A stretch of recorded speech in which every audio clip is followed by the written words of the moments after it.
Assalamualaikum warahmatullahi wabarakatuh. Saya Dwi Tia Ivanka dari Fakultas Tarbiyah Prodi PIAUD dengan nomor induk mahasiswa 25096488092. Di sini saya akan menjelaskan materi yang kedua, yaitu tipologi dan pola pikir dalam ilmu kalam.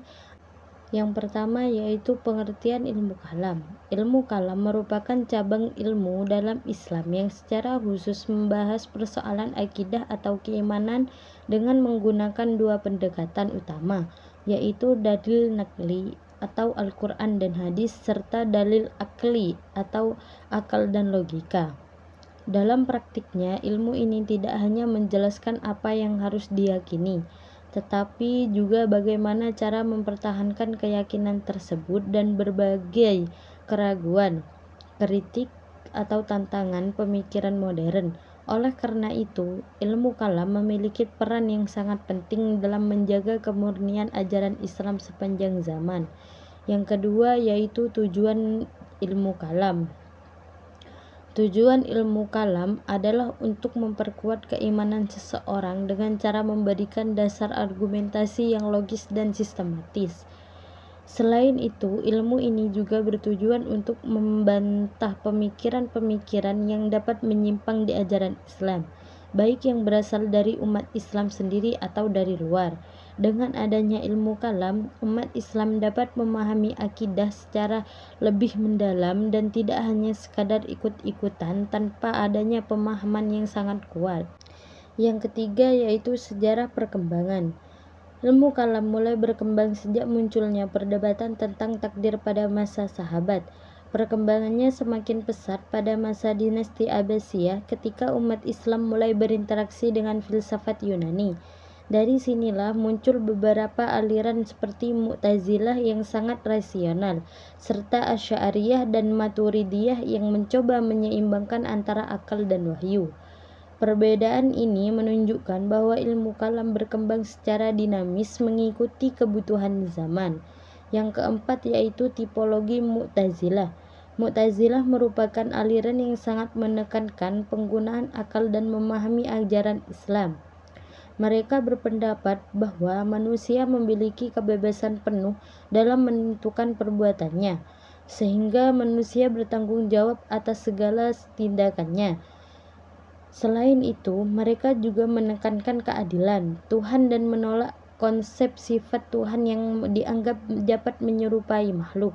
Pendekatan ini menjadi Mu'tazilah dikenal sebagai kelompok rasional dalam Islam. Yang kelima yaitu tipologi Asy'ariyah. Asy'ariyah merupakan aliran yang berusaha mengambil jalan tengah antara rasionalitas dan tekstualitas. Mereka tetap menggunakan akal, namun tidak sampai menolak wahyu. Dalam pandangan mereka, sifat-sifat Tuhan tetap ada bagaimana disebutkan dalam Al-Quran, namun tidak boleh disamakan dengan makhluk hidup. Pendekatan ini kemudian menjadi dasar teologis Ahlus Sunnah dan banyak dianut oleh umat Islam hingga saat ini. Yang keenam yaitu tipologi Maturidiyah. Maturidiyah memiliki pendekatan yang hampir sama dengan Asy'ariyah, namun memberikan ruang yang lebih luas kepada akal dalam menentukan baik dan buruk. Mereka berpendapat bahwa manusia dapat mengetahui nilai moral melalui akal, meskipun wahyu tetap menjadi pedoman utama. Pendekatan ini menunjukkan adanya keseimbangan antara rasio dan wahyu dalam memahami ajaran-ajaran Islam. Yang ketujuh yaitu pola pikir rasional. Pola pikir rasional dapat dalam ilmu kalam menekankan pentingnya penggunaan logika dan memahami konsep Tuhanan. Dengan pendekatan ini, sebagai konsep seperti keberadaan Tuhan, keesaan Tuhan, dan sifat-sifat Tuhan dapat dijelaskan secara sistematis dan logis.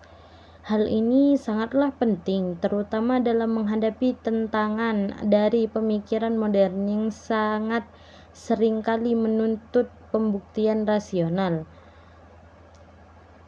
Yang ke-8 pola pikir tekstual. Pola pikir tekstual lebih menekankan pada pemahaman berdasarkan Al-Quran dan hadis secara langsung.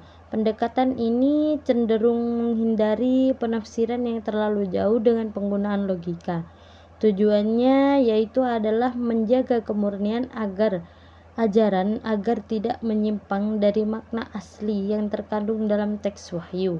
Adapun pola pikir sistensis. Pola pikir sistensis merupakan gabungan antara pendekatan rasional dan tekstual.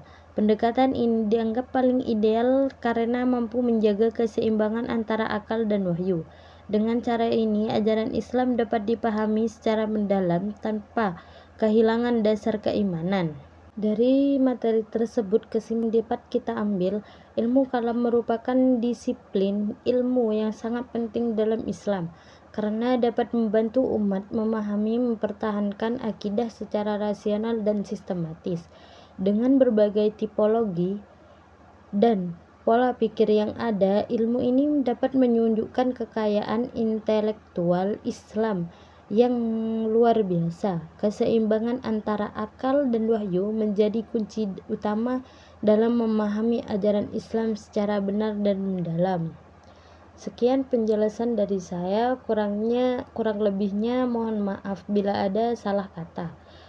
Assalamualaikum warahmatullahi wabarakatuh.